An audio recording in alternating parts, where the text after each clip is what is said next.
আমরা এখানে ছিলাম। ও এদিকে কিচ্ছু দেখা যাচ্ছে না, ইভেন অন্নপূর্ণা পর্যন্ত দেখা যাচ্ছে না। সো এখন বাজে 6:53। রাত্রে 10টার দিকে করে ঘুমাইছিলাম, উঠছি তো 5:30টার দিকে। শুরুতে -4 ডিগ্রি ছিল, এখন যেহেতু সূর্য উঠছে অনেক টেম্পারেচার বাড়ার কথা। আর এখানে আসার আগে ভিডিও দেখছিলাম যে হাই অ্যালটিটিউডে ঘুম হয় না, বারবার ঘুম ভাঙে। এটা ট্রু। আমার মনে হয় কালকে 7-8 বার ঘুম ভাঙছে। আমি 10টায় ঘুমাইছি, হঠাৎ করে 12:30টায় উঠে মনে করলাম যে 4টা 5টা বাজবে, ভালো ঘুম হয়েছে। পরে দেখি যে 12:30। সো মোটামুটি 7-8 বারের মতন ঘুম ভাঙছে। সো হাই অ্যালটিটিউডে আসলে এটা হবে, এই জিনিসটা মানে দেখছিলাম, বাট আমি ভাবছিলাম যে আমি যেরকম ঘুমাইয়ে চলে যেতে পারবো। আর সকালে উঠে যে ভিউটা দেখা যাচ্ছে রোদ উঠার কারণে, ভিউটা দেখায়, সবগুলা মাউন্টেনের পিক দেখা যাচ্ছে। এদিকে হচ্ছে এখন যদি রুমের বাইরে নিই, রুমের বাইরের ভিউটা আরো বেটার হবে।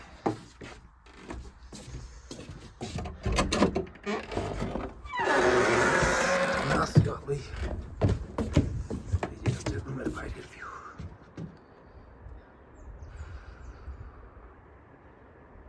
এটা হচ্ছে গঙ্গপূর্ণা মাউন্টেন মেবি, আর ওইটা মেবি অন্নপূর্ণা, শিওর না আমি, গাইড নেই যেহেতু আমাদের কোনো। অন্নপূর্ণা হওয়ার চান্স সবচেয়ে বেশি। এটা হচ্ছে গঙ্গপূর্ণা। ভিউটা এত জোস।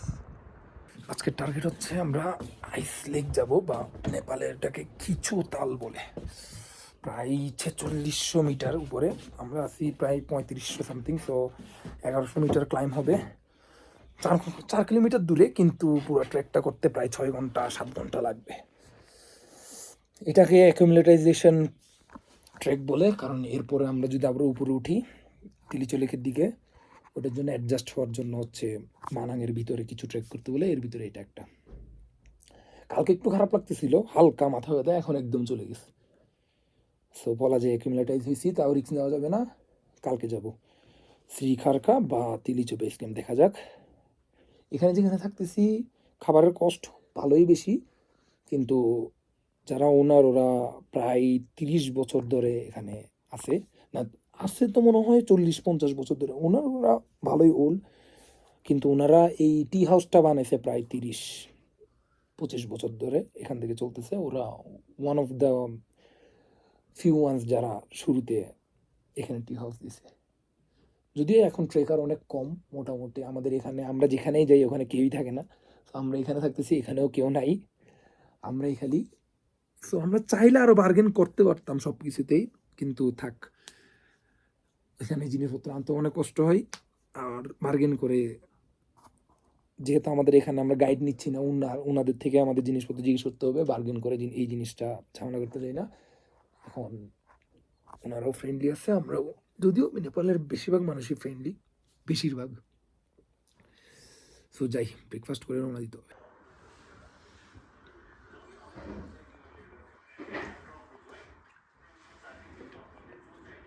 এই সেট চুজ করে একটা বড় রিজন হচ্ছে ভিউটা ভালো থাকে। প্রচুর ঠান্ডা লাগতেছে, কারণ বাথরুমে স্যান্ডেল ছিল না, এই স্যান্ডেল পরে গেছি বিচ্ছে, ঠান্ডা দিচ্ছে, আর প্লাস পায়েও ঠান্ডা লাগতেছে। রোদ উঠছে, এটা একটা সুবিধা, চেক করতে কষ্ট হবে না। দেখা যাক। তো শুরু করলাম আমরা। সবচেয়ে এই পর্যন্ত মানাং নেপালে এসে সবচেয়ে বড় ট্রেকটা আজকে হবে। 5 থেকে 6 ঘন্টা লাগবে টোটাল। যাবো হচ্ছে আইস লেক। এখন বাজে 8:15। মোটামুটি প্ল্যান হচ্ছে 2টা-3টার দিকে করে ব্যাক করার। হয়তো 3টা বাজবে যদি আমরা স্লো করি, কিন্তু 3টার মধ্যে আসতে হবে, কারণ এখানে দেখাচ্ছে যে 4টা বাজে বৃষ্টি হতে পারে। বৃষ্টি হলে অবস্থা খারাপ হয়ে যাবে। তো ট্রেক শুরু হয়ে গেছে। দিক দিয়ে জানি না, আমরা যাবো এদিক দিয়ে। দেখি যেতে থাকি কি হয়। ভিউ দেখতে দেখতে যাচ্ছি।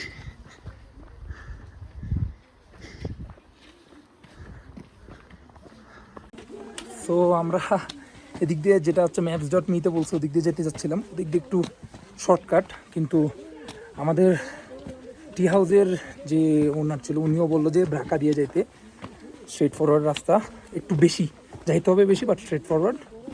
এখন আমরা তাও ভাবলাম যে maps.me দিয়ে যাই, যেহেতু আছে, কিন্তু এখানে আরেকজন লোকাল বললো যে এদিক দিয়ে না যাইতে, আর এদিক দিয়ে ট্রেকারও পাবে না। ইউজুয়ালি এদিক দিয়ে যারা খুবই জানে বা আছে, যারা খুবই জানে বা যাদের সাথে গাইড আছে ওরা যায়। সো যারা সোলো যাচ্ছে এদিক দিয়ে যাওয়া উচিত না, ব্রাকা দিয়ে যাওয়া উচিত। আমরা এখন ব্রাকা দিয়ে যাবো। অনেক উঁচু উঁচু পাহাড়, দেখি আমাদের আগে ব্রাকা যেতে হবে, করলেই হয়। যদিও যে জুতোটা ভাড়া করছি এইটা ওয়াটারপ্রুফ, হোপফুলি চলতেছে ভালোই, খারাপ না। যদিও আজকে ফার্স্ট বড় ট্রেক করতেছি, তো আজকে রিভিউ দিতে পারবো ফাইনাল যে ভালো চলতেছে কি চলতেছে না। এটা হচ্ছে সব মার্শিয়াংদি রিভারের অংশ মনে হয়, এই সাইড দিয়ে যেটাই যাই সবই হচ্ছে মার্শিয়াংদি রিভার। আমরা যেটাতে থাকতেছি ওটাও মার্শিয়াংদি।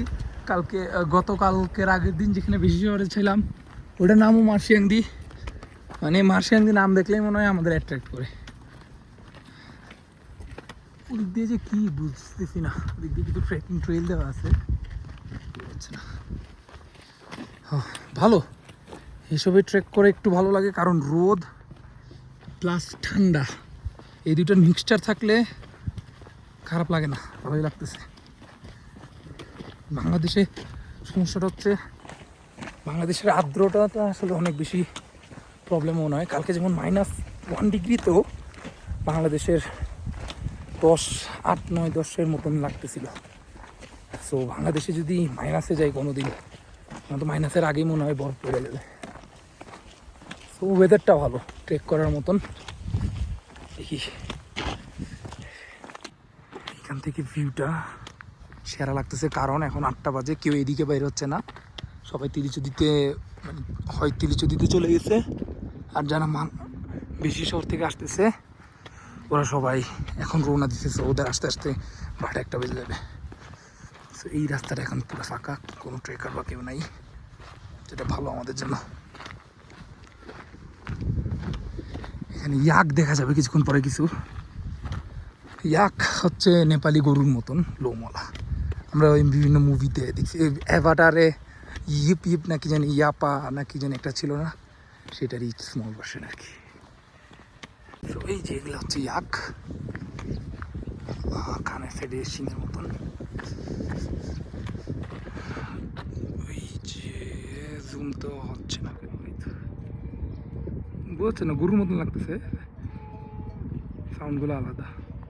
ফার ক্রাই দেখছিলাম মনে হচ্ছিল, ফার ক্রাই 4, যেটা হচ্ছে হিমালয়ের সাইডে। আগে তো থাকি এখানে এত ভালো ভিউ, মনই যাচ্ছে না আইতে, বাট যাইতে তো হবে আজকে। আইস লেক, এই যে ইয়াক ক্লোজ ভিউ, মায়েরা মুড়ে না দিলে হয়। প্রত্যেকটা ইয়াকের সাথে একটা করে ঘন্টা দেওয়া, আমি জানি না কেন আসলে, হয়তো মানুষজন বুঝতে পারে ইয়াক আসতেছে, বা জানি না এটা কেন, কোনো রিলিজিয়াস রিজন হইতে পারে। এদের এখানে অনেক কিছু রিলিজিয়াস, অনেক কিছু, সো রিলিজিয়াস কিছু হইতে পারে, কে জানে। ওরা ইয়াক খাই, গরু খাই না, বাট এটা খাই, ইয়াক খাই। তো যে গরমটা লাগতেছে ওর জন্য আমরা স্লিভস পরছি, প্লাস জ্যাকেটটা ঢুকিয়ে রাখছি। আর এতেও বড় কথা হেলায় আসলে হাঁপাই গেছে। ভাই ভাই একটু পানি খাই, চল ভাই পানি খাই, এই জন্য দাঁড়াই। বল কিছু, কি বলবো, উঠতে পারলেই তো হয়েছে, বললাম তো। আচ্ছা ঠিক আছে, আমাকে অনি। তো এখন আমরা কয়েকটা মন্দিরের ট্রেলের ভিতর দিয়ে যাবো, এগুলো হচ্ছে মন্দির, এই ট্রেল দিয়ে যাব, এই ট্রেল দিয়ে হয়তো যাইতে হয়। এদিক দিয়ে কি কোনো রাস্তা আছে, উপর দিয়ে হয়তো যেতে হবে। একলাই এত স্লো, স্লো ভাই, দুজনে দাঁড়িয়ে থাকতে হয়। এদিক দিয়ে আই গেছে, এদিক দিয়ে গিয়ে ওদিক দিয়ে, হ্যাঁ কই আইসলেক লেফটে বলতেছে কেন? লেফটে, লেফট দিয়ে এখন একটা ভালো স্টিপ লেভেলে উপরে উঠা লাগবে। ওই যে কতটুকু, ওট ভাই দাঁড়ায় থাকস কেন? তোর লেফট সাইডে পা কেমনে ব্যথা করতেছে? তুই রাইট পোল ইউজ করতেছিস? আমি তো কইলাম তুই পোল ইউজ করতে পারতেছিস না। আমার এমনি পায়ে ব্যথা, তাতে অপোজিট, যে হাতে পোল এর অপোজিট পায়ের সাপোর্ট। তুই দেখ যখন পা দিবি, পা দেওয়ার আগে এটা প্রেশার, দেন পা প্রেশার, হাতে প্রেশারই দিচ্ছিস তো তুই। প্রেশারকে আমি এই পায়ে দিব না? এদিকে আমি তোর দেখ,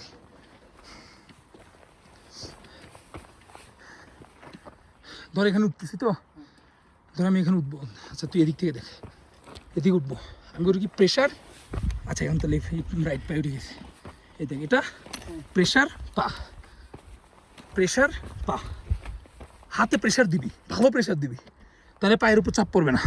আচ্ছা হ্যাঁ উপরে উঠে বসি, উপরে উঠে বসি, মাত্র বসলি মাত্র বসে নি ভাই, আমরা অনেক স্লো যাচ্ছি মামা। চল ওই উপরে যাই, এরপর সব স্ট্রেট হাঁটা, এইটুক পুশ কর, এইটুক পুশ কর।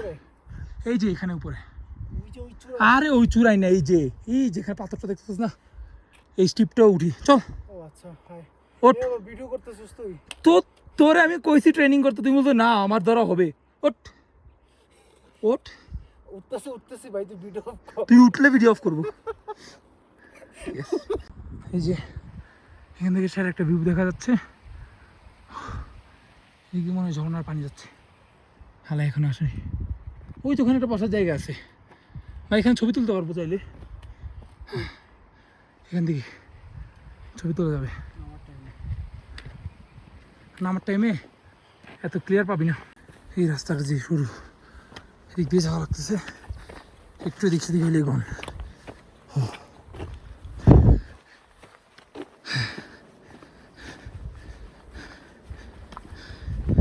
আমরা যে স্লো যাচ্ছি, ম্যাপে বলতেছে আমাদের 3টা বাজবে পৌঁছাইতে। 3টা বাজলে তো ঝামেলা, আমাদের সন্ধ্যার আগে পৌঁছাইতে হবে। মানে এটলিস্ট ওই জায়গায় 1-1.5টার মধ্যে পৌঁছানো লাগবে, কারণ ছবি টবি তুলতে হবে তো।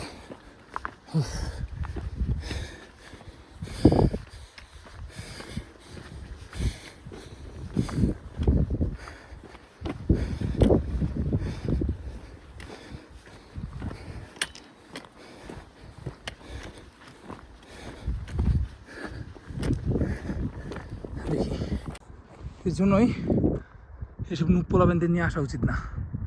তাহলে মিনিমাম আমার থেকে 100-150 মিটার দূরে। আমি দেখি মোড় পর্যন্ত যাই, এরপর ওর জন্য ওয়েট করবো বসে। এখানে যে মোড় উঁচু একটা প্যাচ, এর জন্য ওয়েট না করলে পরে পড়ে যাবে। ও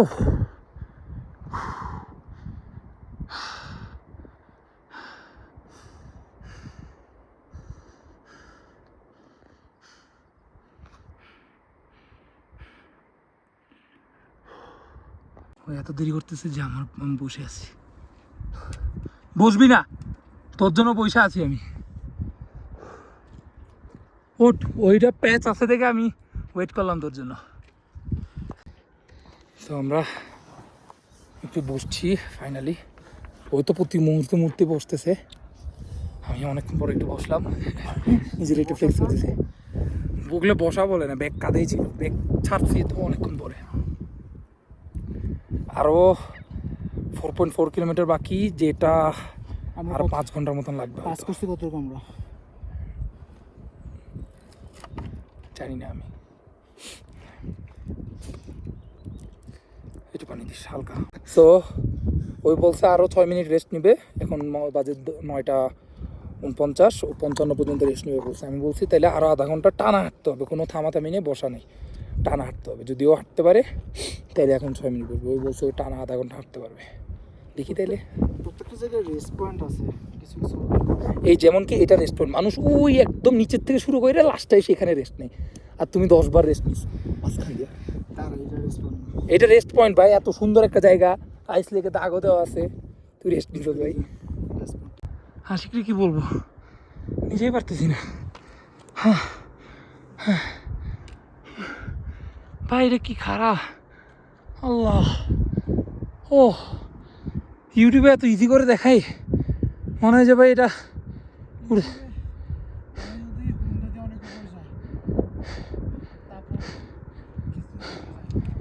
ও ভাই হয়তো আমরা ভুল ট্রেক শুরু করছি।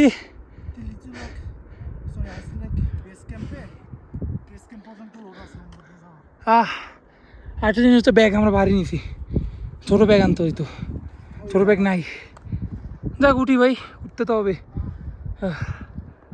সো একটা ক্যাম্পিং এরিয়াতে আসছে ভাই, জীবনের থেকে কঠিন কোনো কিছু করিনি। পিছে ভিউটা সেই, এই ভিউয়ের জন্য কী যে করতেছি, আরও করে যাওয়া লাগবে। দেখি সামনে কিছু লোক আছে, ওদের সাথে কথা বলে দেখি। ফাইনালি আসছে আশিক, যে কত কিছু বলছে পানি লাগবে না, আমি বলছি পানি লাগবে, সে আধা পথা এসে পানি সব শেষ করছে। আমার ব্যাগ তোর বাড়ি, আমার হাইট তোর চেয়ে খাটো, আমি তোর চেয়ে কম ট্রেন করা। কতগুলা মেয়ে মানুষ জানো ট্যুর দেয় ভাই এরা একজন প্রফেশনাল না।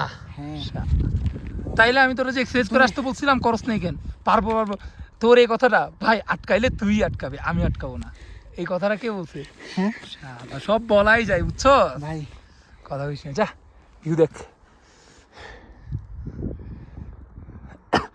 স্ন্যাক্সগুলো বাইর কর, যেহেতু এয়ার প্রেশার কম, এই যে বাংলাদেশ থেকে কুকি আনছি, এটা ফুলে গেছে, প্রেশার ভিতরের প্রেশার বেশি, তাই কই খেজুরটা বাইর কর, খেজুর খাই, পানি খাই, এটা খাই, জায়গা। ঢুকাইছিলাম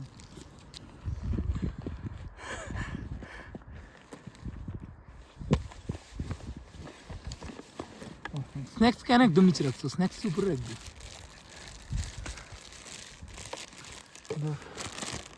খেজুর আর মিস্টার কুকি, অনেক কিছু আর আনা হচ্ছিল। হ্যাঁ আমি একটা আনসার দিই। এখন 10টা 28 বাজে, আমরা ওই দিক দিয়ে আবার রওনা দিব। এবার প্ল্যান হচ্ছে, ওদিকে একটা রেস্টুরেন্ট আছে, বা মানে টি হাউস বলা যায়, ওটাতে ডাইরেক্ট থামবো 1.5 কিলো পরে, আর থামবো না। 1.5 কিলো হয়তো, ওটার পর আর থামবো না, হয়তো 1-1.5 ঘন্টা টানা হাঁটা লাগবে। এই হালাত তো গ্যারান্টি নেই, প্ল্যান তো এটাই। দেখি মাঝে মাঝে ভিডিও করবো। এই জায়গাটা যে রিস্কি, এই সাইড থেকে উঠতে হবে, মানে একদম পড়লে শেষ। এই এদিক থেকে সাবধানে উঠিস, অনেক বেশি রিস্কি, স্লো উঠতে হবে। এই জায়গায় উঠার আগে রেস্ট নিস তাইলে। ভাই ভাই আমার পা কাঁপতেছি দিতে যেতে, ক্যামেরা তখন কিছু বুঝায় না কতটা রিস্কি। অনেক কষ্ট হচ্ছে জীবনে, এর থেকে বেশি ফিজিক্যাল অ্যাক্টিভিটি মনে হয় করিনি। আল্লাহ, এর ভিতরে হাঁটুতে ব্যথা।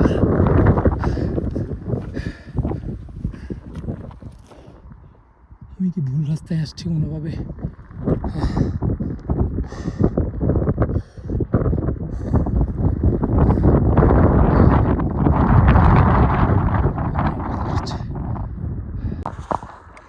So,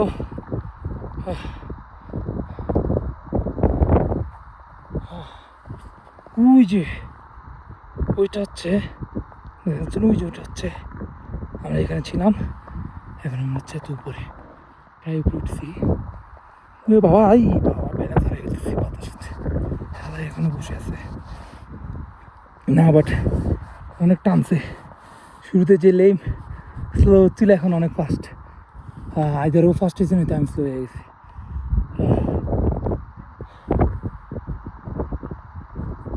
কে কেমনে বেচারা চশমাটা হারাই ফেলছে, ওরা চশমা হারাই ফেলছে হয়তো। এখন কথা হচ্ছে, উপরে স্নো আছে, একজনের সাথে দেখা হইলো যারা মাত্র ট্রেক করে নামতেছে, ও বললো উপরে স্নো আছে, ভিউ অনেক সুন্দর, তাড়াতাড়ি যেতে, মেঘ হচ্ছে। তো তাড়াতাড়ি যেতে হবে। আসতে হবে। দেখি ভিডিও একবারে উপর একটা বেস ক্যাম্প আছে, ওখানে গিয়ে আবার করবে এইসব জায়গায় ভিডিও করা অনেক রিস্ক। আমরা একটা টি হাউসে ছোট দাঁড়াইছি হেলায়, কইছিলাম যে নিচের থেকে 30 টাকা দিয়ে পার লিটার পানি নিয়ে আমরা পানিটা নিয়ে যাই। কইছিল পানি লাগবে না। এখন কত দিয়ে নিচ্ছি আমরা? পার লিটার 200 টাকা দিয়ে, 30 আর 200। আরেকবার যদি তুই আমার কথা না শুনে চলছোস, আমি যেটা বলবো ওটা করবি। নিচে থেকে পানি আনতে কইছি, গায়ে লাগে না, তখন গায়ে লাগে। বল কিছু অডিয়েন্সকে। আবার একটা কোকও নিছে, বল কিছু অডিয়েন্সকে। 200 টাকা দিয়ে পানি নিতি, উপরে পানি খাবি না কেমন? নিচের থেকে পানি ভরাই নিয়ে আসলে আজকে এই দশা দেখা লাগতো না। ঠান্ডা বলে 180 কত ডিগ্রি যে উপরে আল্লাহ জানে ভাই। যত ইজি ভাবছিলাম এর ধারে কাছেও না ইজি। আমার ডান পা পুরা মনে হইতেছে ডান পায়ের এই রানের জায়গায়। আমি কার্বোনেটেড ড্রিঙ্কস ভাই, পরে বলা যায় না কি হয় না কি না কি হয়। কিসের ড্রিঙ্কস? কার্বোনেটেড ড্রিঙ্কস না, 300 টাকা দিয়ে নিচ্ছে। হাঁটুটা ব্যথা করতেছে এত বেশি। তারপর জুতাটা খুব একটু এই জায়গায় পায়ে রাখা দরকার। মাংস ব্যথা করতেছে পুরা। ক্র্যাম্প হয়ে যাবে পায়ের মধ্যে। যা আমি আসতেছি।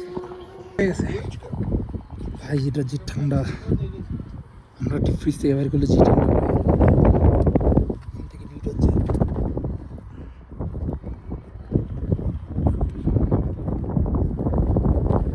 আমরা আবার শুরু করছি যাত্রা।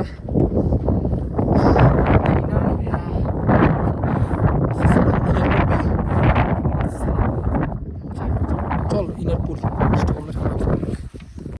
সো আমরা কাছাকাছি পৌঁছেছি।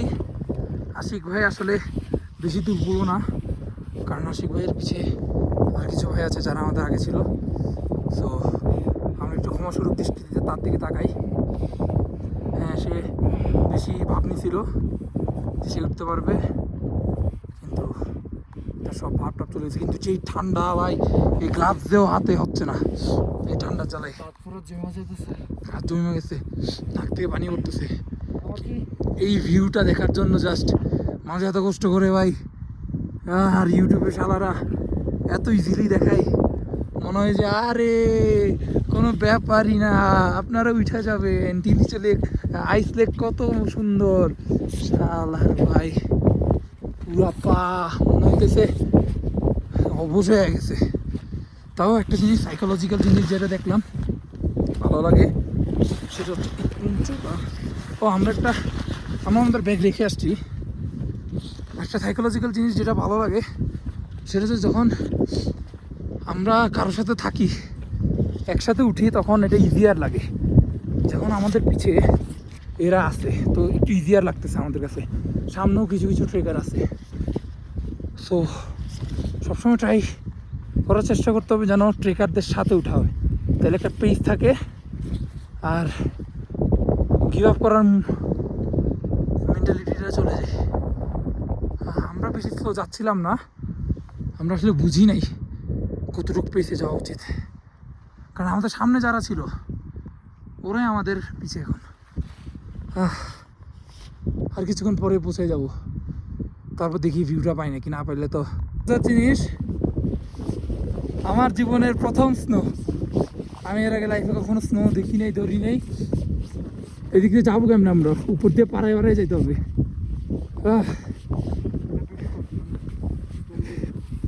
হ্যাঁ, ও ভাই, ও এদিকে মেঘ, হাত টাত পুরা জমে গেছে, ব্যথা করতেছে, হাত চলতেছে। এমন জায়গায় আসছি কিচ্ছু দেখা যাচ্ছে না, ভিজিবিলিটি জিরো। যদিও এটা আইস লেক না, এটা কিছু একটা লেক, কিন্তু আমার হাত জমে গেছে, জমে গেছে। এজন্যই বলে মানুষ ইনার করতে।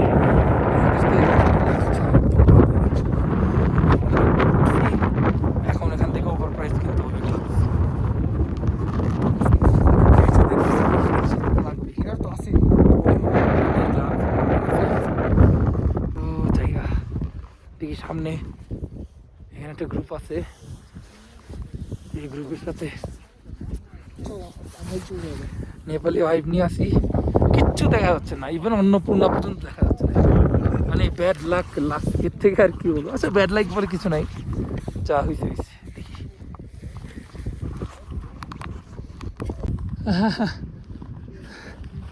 তো পৌঁছাই গেছি আইস লেকে। আইস লেক এদিক থেকে পুরো অন্নপূর্ণা রেঞ্জ দেখা যাওয়ার কথা, কিন্তু যেহেতু মেঘ, অন্নপূর্ণা রেঞ্জ আর দেখতে পারতেছি না। কিন্তু যাক, লাইফের একটা অ্যাচিভমেন্ট হইলো, 4600 মিটার উপরে উঠছি। এত উপর জীবনও আমার বন্ধু বান্ধবদের মধ্যে কেউ উঠছে না, এটা সন্দেহ। আল্লাহ, প্রবলেম এখানে তিনটা। এক, পা ব্যথা করতেছে, ভেঙে যাচ্ছে পা। দুই, হাতে আর পায়ে অনেক ঠান্ডা লাগতেছে। পায়ে বলতে জুতা ঠিক আছে, কিন্তু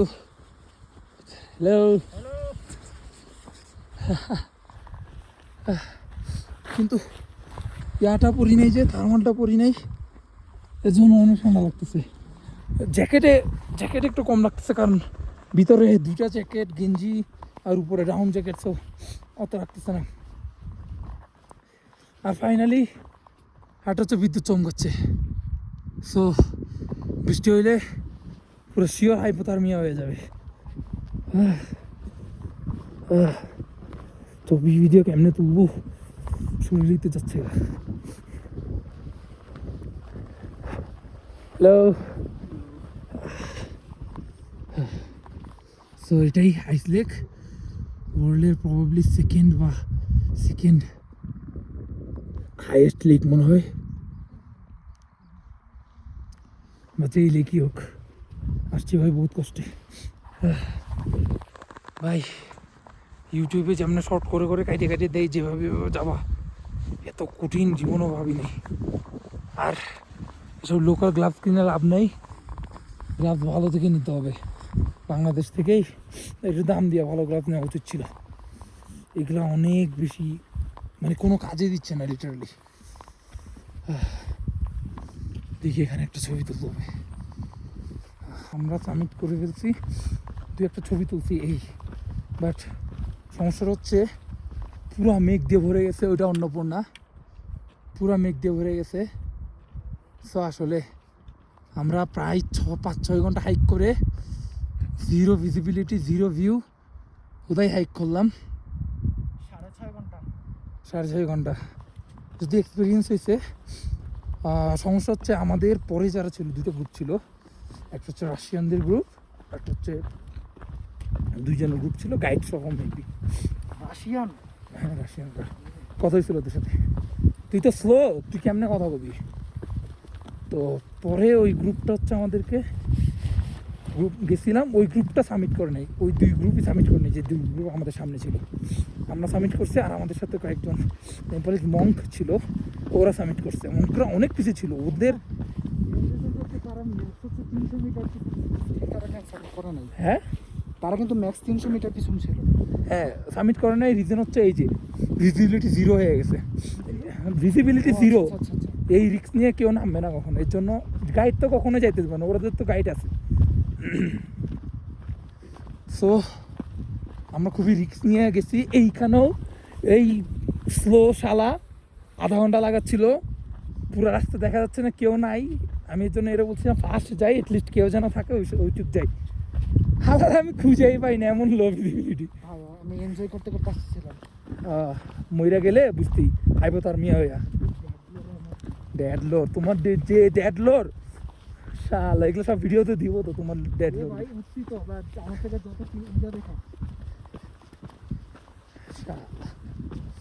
সো ব্যাড লাক, প্যারা নাই, যা হয়েছে হয়েছে।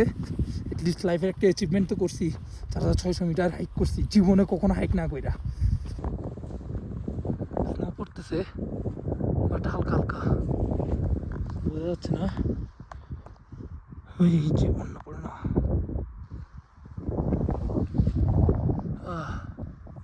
কি রে ভাই, ভিডিও করলাম আর স্নোটা পড়ে না। ফাইনালি আমরা নিচে পৌঁছাইছি।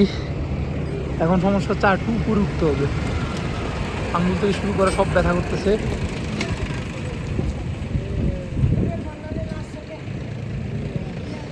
ওই হ্যালুসিনেট করা শুরু করে দিছে। তো দেখি রুমে গিয়ে আরও হয়তো 15-20 মিনিট লাগবে। যে অবস্থা পায়ে রুমে গিয়ে এই পুরো হাইকটার একটা ওভারভিউ দিব দেখি। তুই যাইস দেখ, আর যাবো না ভাই, আর যাবো না।